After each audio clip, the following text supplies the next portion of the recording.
Since September 2009, the Seli one that you can see behind me has been almost a permanent fixture of the seascape here in Blouberg. Well, today, that could all be changing should the weather conditions prevail. It is going to be one massive exercise. The Turkish vessel was en route to Gibraltar when it suffered engine failure and a snapped anchor chain.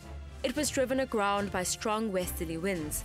Initial salvage operations removed what oil it could, but in August last year, the wreck shifted, resulting in an oil slick and much damage to the environment. Wilfred Solomon's Johannes elaborates. What a saga this has been. Give us a bit of background.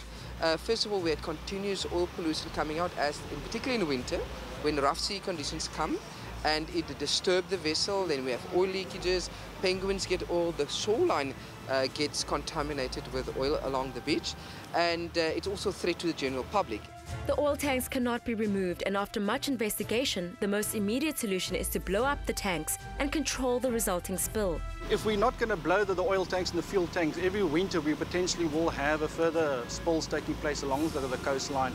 And it was requested that we blow the oil and fuel tanks so that we have a once and for all spill that can be controlled, as we have all the necessary role plays in place to actually control the specific spills. The multi-agency task team's mission requires great skill, as they hope to split the wreck and weaken the structure so it later collapses on the seabed. Give us a bit of background. How did we get to this point now? Obviously, part of the ship has broken up, but there's still a lot of work to be done.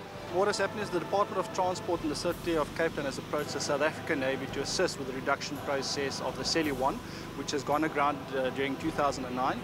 The South African Navy's underwater explosive ordnance disposal team has been prepping the Seli 1 since last week Thursday, cutting specific strategic areas on board the ship to weaken the ship so that when we actually do the actual blow work on the ship itself, it will hopefully split the ship in two.